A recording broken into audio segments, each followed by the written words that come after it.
How's it going, ScrubGamers? Welcome back to another video here at ScrubGames, and today we have another of our Deck of the Week deck profile, where we go over one of the decks I either played in the one of my locals, or that I think it was pretty nice to show off this week. And for this week, we've got my mono blue Chirrut, because it's the one I played from my in-person locals. I had a bit of fun. Went 2-1 with it in the end after playing the 3 rounds we did eventually play. And I'm just happy we got more blue cards that actually make him a lot better for mono blue, because my favorite version of him with my favorite leader, and I just wanted to share it with you guys. So before we get into the video, feel free to like, comment, and subscribe. It keeps you updated with my videos as and when they drop. And by then clicking the notification bell, you can get alerts to my videos to when they do drop, so you can watch them there and then or a later time that suits you best. So after the way, let's get into it and check out Chirrut. So, like we like to do with these things, kind of check out leader, because sometimes it's nice to kind of see what the leaders do. And Chirrut's one of those ones that you might not know exactly what it does, because it's not one of the more popular ones, not the more like meta relevant ones. But he is a nice, fun one. He is the rare leader for the light side of blue in set 1. And he doesn't have the best effect in the lead area, but when he's deployed, oh boy, he's a lot of fun. Because what in the lead area's effect is to tap himself to give a unit +2 health for that phase, so you can get, like, make something a little bit bulkier. And he deploys as early as turn 5, so once you get 5 resources on turn 4, or even early if you ramp, you can deploy him out, and he's a free 5, so he is vulnerable to takedown, but he is still pretty nice because he offers you some really nice traits, because he's both got the traits the Rebel and Force. He's got all that Rebel support from the light side, and he's also got Force, so you can get some good use out of like cards that require a Force unit. And he's very relevant because the benefit of having the Force trait is that most of a fair few of the Force cards, they require, if you got a Force unit, they do something, and if you got a Force unit on play, then you get a beneficial effect. And the nice thing about Chirrut, he's one that can stick around, because his effect when he's deployed, his journey action phase, which is like the main phase where you do all your attacking, playing cards, things like that, this unit isn't defeated by having no remaining HP. So it means you can put any amount of loads of damage on your turret, and he will not be defeated until the end of the turn. When you leave the action phase and go to the regroup phase, he won't be defeated. But luckily, you've got nice things that you can do, like healing him before if he reaches the maximum. If he reaches damage on himself, that it basically reaches his HP limit or exceeds it, you can then heal it before he gets to that point, so that way he's under it, so that way he survives. So if you put enough healing on it, you can keep him around indefinitely. There's some games where I drop him and he never gets defeated after that. But now with and also there are some cards like Takedown, Rival's Fall, that allow you to kind of instant KO him, which is a bummer, but you can always play around that. Well, apart from Rival's Fall, you can always play around like Takedown, like boosting up, but like things like Jedi Lightsaber. But you don't have to worry about it in blue. Any other color, you don't have to worry about it too much unless they do damage. Then you can heal it off. So that is the leader. So he's a very sticky one, and we've gone for a blue base to have access to double blue, because there's some really nice double blue cards, and also to get the full benefit of things we're going to see. So I went for the bit Dagobah Swamp, because I like that. I like the art on this one compared to the other bases, and it's just a 30 health P when I have maximum health, so that way you survive even against aggro, because this deck can survive very well against aggro due to the healing blue provides. So getting into the list, we're going to go through all the cards, and we're going to go through the units going from cheapest to highest, then we're going to the events and then the upgrades after. To start off with the ones we can play turn 1, we've got Quill and we've got Restored Arc. So we've got one, like most of the cards we've got as well. My build, we've got normally one you can play in space, one you can play in the ground, so you can have like a mixture that so you're not going to be dominated in space too much, because you have a fair few space units and pretty nice ones, and you can have some very good strong ground units. So we've got Quill for the ground unit and Restored Arc for the space unit. And they both have the same stats, so 2 cost, 2 free, which is a pretty good one. And while Quill's just a fringe, Restored Arc he's got like the Rebel, we don't really make much use of that. But they're both cool because they both have Restore 1, so when they swing, they heal 1 damage from your base, which you see like a fair few of your cards can heal you. So they keep you in the aim. Like it's worth taking way more than 30 health because of Restore and healing. My opponent's got to do way more than 30 damage to kind of like take out my base. But Quill's nice because he's got also an additional effect where on attack, you discard one card, you discard a card from your deck, So mill the top card from your deck, and if it shares an aspect with your base, which it will do because all the cards in this deck are blue, then you add it to your hand. So it means Paul is basically just swinging, mill the top card and add it to your hand, basically gaining you more value, which is amazing. Like if you can get Ko out and keep him out, he's going to get you so much value because you have so many cards, so many options to basically do whatever you want to do. So of course we've gone 3/3 for each because we want to kind of get a turn 1 play, and these are very, very nice ones because Richest Restore and pretty decent stats for their cost is very nice. Next we've got a free cost, so we've got Yoda for the ground, and we've got Concord Dawn Interceptors for space. So once again, another combination where we have like a space unit and a ground unit, and we've got a 3/3 of each because it's pretty nice. Because Yoda's pretty cool because he also has Restore, but he's got Restore 2, so when he swings, he's swinging for he's swinging for damage, but also healing your base by 2. And he's just a free cost 2/4, so not amazing stats, but pretty nice. And he's also a Force unit, so add to that benefit of having the Force card on play.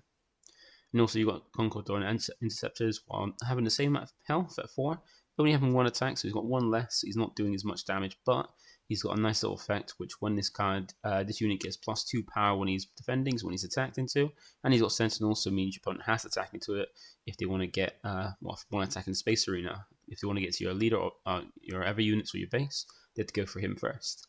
So where he isn't swinging for much, when he's attacked into, he's hitting back a little bit harder, which is normally opposite when you get the things like Raid.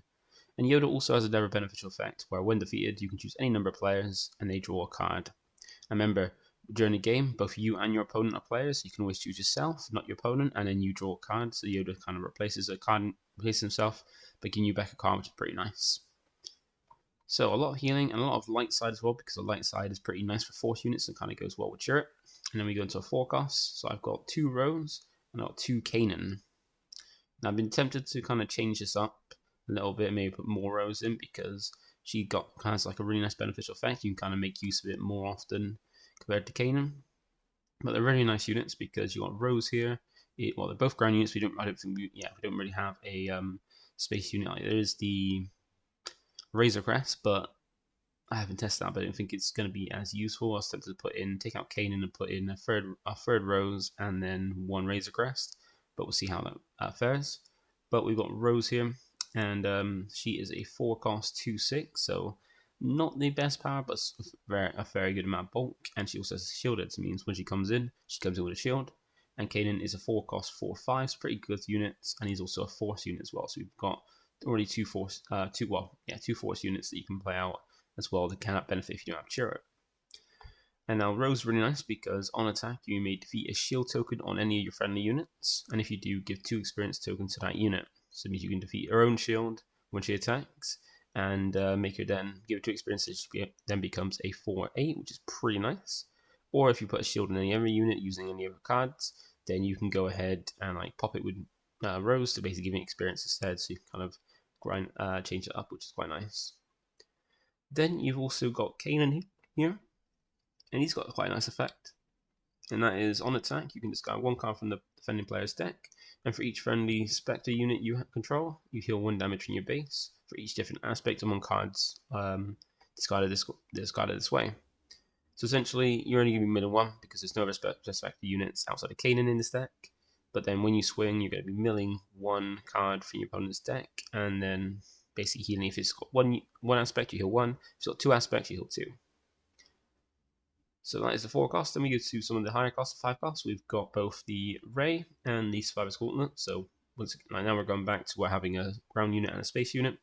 And with this, we've only got 2 Survivor's Gauntlets because it's more like high costing space unit, and why it's pretty nice. It's not as it's not as beneficial as some of the other ones. But we got Ray because she's such a great card, and she's a free. She's a legendary, so we're starting to get into more expensive cards with Ray. But even then, Ray at the moment is not very expensive, and they're both pretty nice because Ray has both 5 costs with 4 power, but Ray has 4 health and is also a Force unit. Well, Survivor's Gauntlet is a 6-drop, and he's a Mandalorian, but then Mandalorian doesn't matter in this deck at the moment. And Ray does have this little bit of text about if you've got Kylo, but don't need to worry about that because we're playing it in a deck. We don't have to worry about aspects. But she's got a really nice effect where on attack, you can heal 2 damage from a unit, which is very nice. Get a bit of heal on units is very beneficial, like healing Chirrut is pretty cool. And if the unit you heal is not a heroic unit, so there aren't many, but there are some that you give a shield token to that unit. So kind of way to give shields to it, get units, so that way you can kind of sack them off with rows, but you're not often getting a shield. But on the units you can get a shield on, they are pretty nice as well. You can get one on Survivor's Gauntlet here if you want one on there, and then boost it with pros to have like a big, start building up a big space unit. So she's really nice, like that healing and potential shield is very good. Healing out, she got very good stats. She got basic Boba level stats on a 5+ unit, so that's very, very nice. Then Survivor's Gauntlet.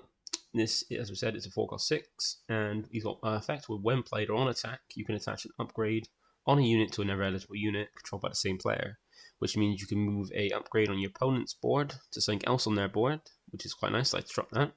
Like if you put things like entrenched on your opponent's unit, you can then move it around to another unit. So if you play this out in space, you're like, right, they've got a space unit, I don't want to get my space unit killed because I've entrenched it. You can then move entrenched to one of their ground units and put it on that, so it can't really attack or at least attack your base. Or you can even do things like move your own upgrades around from one unit to another unit to kind of like maybe get a swing with Chirrut when he's got the Jedi lightsaber on, and then move it to another unit with Survivor's Gauntlet. So when that unit attacks, it's swinging for a little bit more to kind of get the most benefit out of your swings. Next we have our 6 drops. So we got Bendu and we got Cargo Juggernaut. So these are ones that can be boosted, healed by Rey and given a shield as well. And Cargo Juggernaut already comes in shielded, because he got that benefit.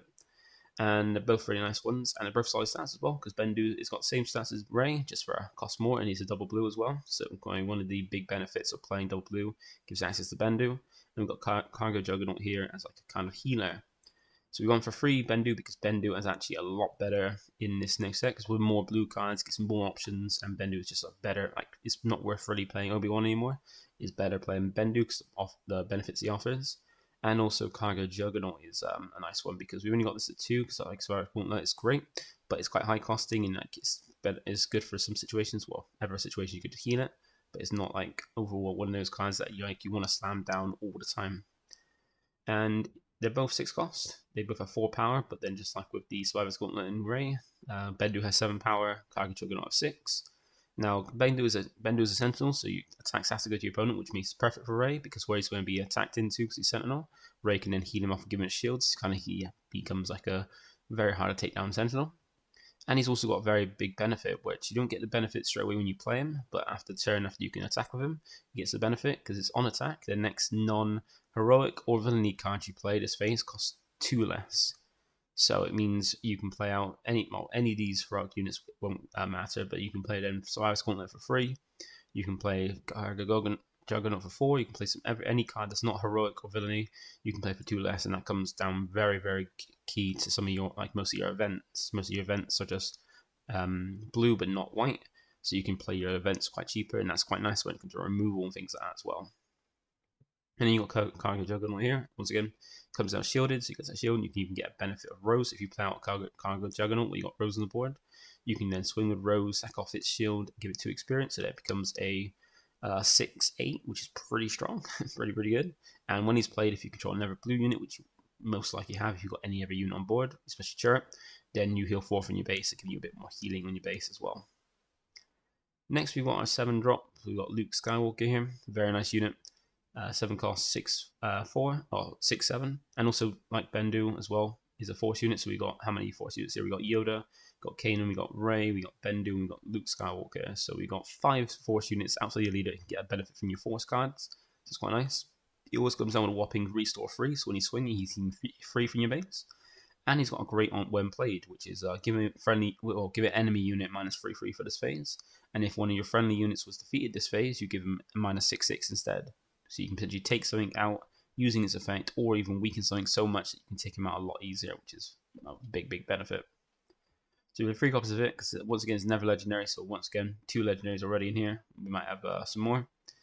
And then we've got Chewbaca as our 8 drop, and also one copy of Redemption. So we've got, once again, another one going into space and ground unit for our 8 drops. Now, I was originally running free Chewbaca, but I found that sometimes it's getting cloggy, where I'll just basically keep drawing too many of them, and he's one that you basically want to play in the late game because he's a big costing 8, and with a nice effect and nice stats, but you don't want to have loads because he is going to take up the majority of turn being played. And Redemption is like one that I did cut from set 1, but I feel it could be very useful coming in set like it for like still, because it's like a healer, healing for either your base or your units as well, and then it's like else you can have in space that could be quite beneficial as well. So with Chewbacca, they're both quite nice, and they're both 8/8, but 8 costs. But then they got different stats. Where Chewbacca's a 4/10, so not the best health for an 8 cost, but a lot of bulk, like a lot of bulk. And then Redemption is a 6/9, so pretty good solid stats for it. And Redemption is also a Sentinel, meaning you have to make your opponent has to go through it before he can get to your base or leader, which is quite nice. Chewbacca can be smuggled in, but he's got the like aggression aspect, so you're not going to be smuggling it in really in this deck. But if you went for a red Chirrut, you can smuggle him in with Chewbacca. But Chewbacca also has grit, like most of the Wookiees, so the more damage he takes, the more powerful you get. So any damage gets converted into power, which is really cool. So you can make him huge, especially when you've got 10 health. You can take a lot of damage and hit back so hard. And then you've got his effect, which is really nice, which is when played, you may defeat a unit with 5 or less remaining HP. So basically just come down, pop anything 5 or less, and play out a big Wookiee. And Redemption's got a very nice effect, which adds to the healing, which is when played, you can heal up to a total of 8 damage from any number of units and or bases. So you can heal like another way to heal Chirrut and everything, and also heal your base, and then deal that much damage to this unit. So you can heal a whopping 8 off your base or units, and then and or as well, you can do a mixture, and then put it on himself. So you will have 1 health, but then you got ways to kind of like you can like take all 8 damage off your base and then heal this up with one of the cards in the deck as well. So you got that benefit there. So that is all the units. So quite a few units. Like we've only got like Redemption being our tech tech option, the tech choice, and then we got some of the like higher costing stuff being a little bit less because you won't play it until a certain point, and then more niche in how they're played. Well, that's apart from Chewbacca, who's more like a late game removal plus a big unit. Then next we're going to the event. So first of all, we got Midnight Repairs. This is the one I've compared like very very well, and it's a good way to kind of a new way to keep Chirrut alive. Because in set 1 you did have healing from your units. You had like you had some like a fair few cards that could heal, but they heal like little increments. Like you had the It Binds All Things, and you heal 3 off a unit, and then if you have a Force unit, which Chirrut was, you can move that basically 3 damage to one of your opponent's card, or up the same amount of damage you healed to your opponent's cards. And you have things like I can't remember what they're called now. You have to picture the arm like heal 3 from a unit or base. But like the heal was like very minimal. Like you can up feel like free damage, which wasn't much. But with Midnight Repairs, it heals a whopping 8 because it's a 2 cost event, double blue, so I'm never a benefit of running and why I want to run double blue for Chirrut. And it's heal up to 8 damage for any number of units. And since Chirrut can't be defeated by damage, you can just heal off all the damage. If your opponent tries to like do a load of damage on Chirrut and make sure it dies at the end, you can for 2 just heal 8 damage off it, which is a lot, which is normally going to get him out of range for being KO'd at the end.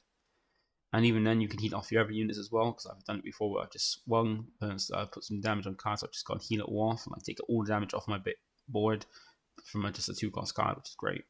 As this is a 2 cost, if Bendu swings, you can play this for free. So if you like swing with Bendu and then like use up all your resources, your opponent might think, right, you got nothing to do. If I do enough damage to Chirrut, he's going to die at the end. And you just go for free, play Midnight Repairs, and they're like, oh. So we go through that because it's just a great benefit, and the main game is to get Chirrut out and just keep him around, keep that benefit of a unit that can't be removed. And we got 2 copies of the Forces with me. Now, this is something I wasn't running originally, but then I put it back in because even if you don't have a Force unit, you still have a good effect, which is choose a friendly unit, give it 2 experience tokens, and then attack with it. So because the full effect is a 4 cost event, and it's the you choose a friendly unit and give 2 experience tokens.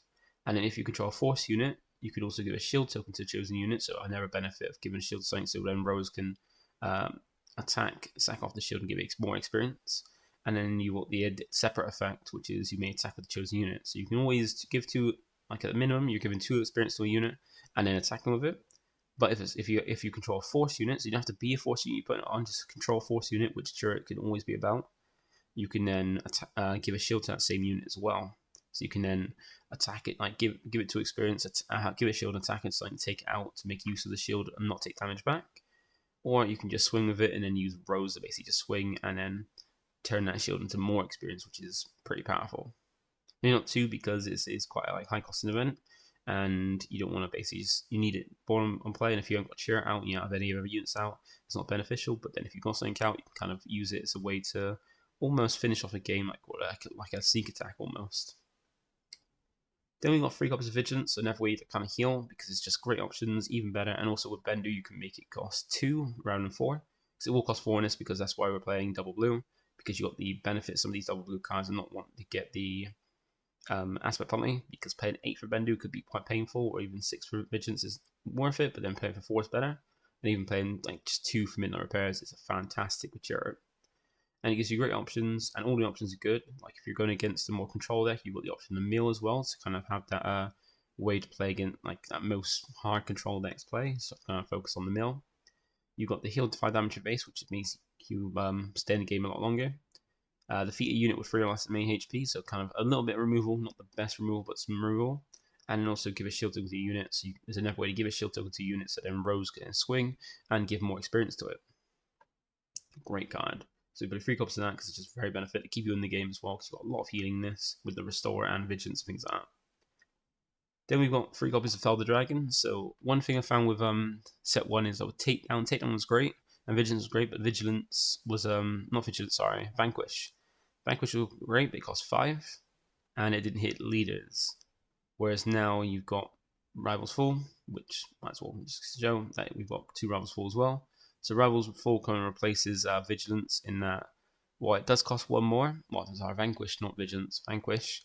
It does cost 1 more at 6, but you get to take out anything, which is great. And you got 2 because you mainly be using 1 for the leader and 1 for something you want to remove that is quite difficult to hit. And then Fel the Dragon is just there for any big units, because Takedown was great, but then there's some big units that have like a lot of power, but like quite a high health as well, and you couldn't take him out. Where I Fel the Dragon now, like anything that's got 5 or less power, you can still attack into and not worry too much about, and not too much of a threat. But things with 5 or more power, well, not all of them have low health. So like things like Luke Skywalker, things like that, where they're like high power and high health. You want to take him out, and Fel the Dragon is a lot easier to take out units. You more want to take out a unit as a big power. That's something that's got low health. So I think Fel the Dragon is a lot better and a nice beneficial unit. And also, once again, these are two events that can be reduced to cost by Bendu. So Fel the Dragon can come in for 2, which is great.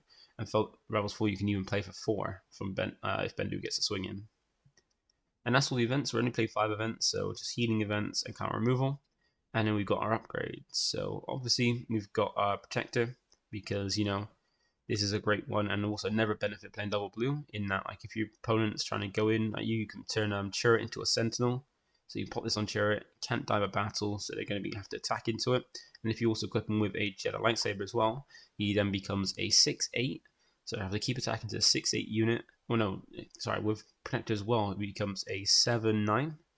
And then you've got to keep attacking into it. 7 damage is nothing to scoff at, especially if you're trying to get to base. And even if they damage it, Midnight Repairs can then just come down and heal it, so they have to keep going through it and losing their units while you're just healing it off, and then just getting this big swing at your base. And also, like, Protector is really nice against aggro, because then if you put Protector on a unit, they have to go through that unit before they can get to your base, kind of hold off until you can deploy Chirrut and just control the game. And then Jedi Lightsaber is a great way to control the game with Chirrut, because it gives a free boost for free cost. And also, because Chirrut's a Force unit, it gets the extra effect, where when it attacks, it gives the defender -2/2 for that phase. You can take out things and take less damage back because you minus it by 2/2, make it easier to take out. So that is the list. I kept it at 50 as well because I want to just keep it as consistent as possible. But we also do have a side deck, so we'll go over that now. So here we have the side deck, and we bring up 5 cards in. So yeah, no duplicates as you can see, no duplicates at all. But this is what we got from my side deck. So first of all, I've got 3 copies of Regional Governor, because this is a really nice card. Like, even though we've got 2 sets now, we've still got limited options in terms of like double blue. We do have double amount of cards that we had for set 1, but still the options are as limited, since you've got most of the best ones in the main set. But Regional Governor is still a very good card, because it's got very nice effects. He's a 2 cost 1/4, so you can always try and like protect it up as well, like benefit, like upgrades and stuff. And it's got a when played, you can name any card, and while this unit is in play, your opponent can't play the named card. Now, this is great to stop your opponent from playing certain things like Super Laser Blast and stuff like that. And if you can like put sentinels down with her, then they can't basically attack into her, and then also they can't play that card. So really nice benefit there. Free copies of them, because you can always take out some other units that might not be as useful, like some bigger units that have cheaper units in, to kind of go ahead and shut down certain cards. We also got one copy of Razor Crest. I didn't have this in the main, but I've got it in the side, because just in case my opponent's playing a lot of like upgrade removal, because Jedi Lightsaber and Protector are very nice upgrades, and people just don't like me keeping Jedi Lightsaber on Chirrut. Or even if I get double lightsaber, I don't like keeping that. So Razor Crest are very nice. Will get me a space unit that has restore and gets back the even if I need Protector or Jedi Lightsaber, getting that back from the discard, so I can put down my units, kind of boost them up and get the benefits. This is a nice way to recur, and also have another space unit gives me more heal as well. We've also got 2 copies of Restock, so if we play against any hard control decks, we can hold them out, because we've got a lot of healing, a lot of removal, and just basically being blue. So then it'll mostly come down to decking out. It's like decking out damage. And Restock's going to be a great way how we can avoid that, by making sure if we're getting close to decking out, make sure we keep putting the cards on our deck so we're not taking deck out damage. We're also trying to mill our opponent out and recycling our vigilance for that grindy game. Then we've got 2 copies of Takedowns. This is helpful for against. I got 2 copies of this, because just in case we don't need rivals for against aggro decks where they don't play many big units that you need to just instantly take out. We've got Takedown as well, so we can kind of take out things like Sabine, the turn they deploy. If we've got Forast, they deploy it. We take it out because they only got 5 health. Or against like a Miro Chirrut, just taking it out the turn they play it. Or taking out if you want more small units and got less big units, you've got Takedown as an easier way to take them out rather than pay 6 for rivals 4. Remember as well, even with Bendu, you can make this a 2 cost as well, which could be very useful too.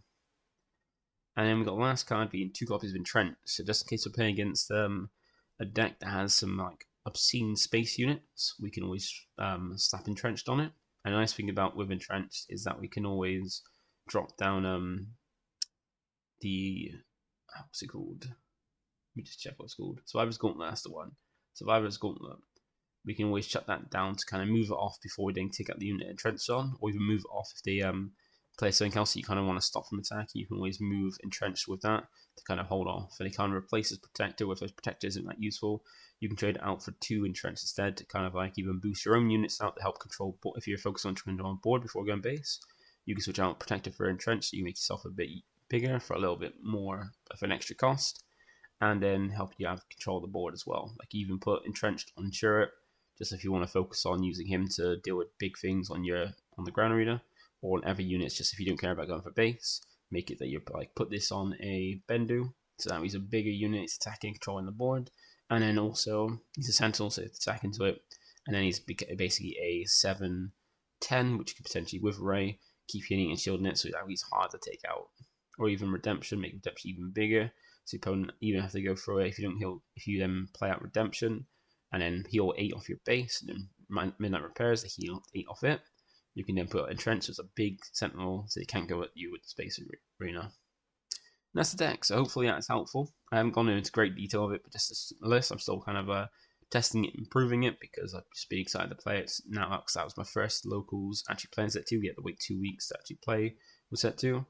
But I'm looking forward to doing a bit more testing with this and figuring out what I want to take to the OP event at the end of August. So that is it for me today. Thank you for watching. Feel free to like, comment, subscribe, and I'll catch you in the next one. Bye for now.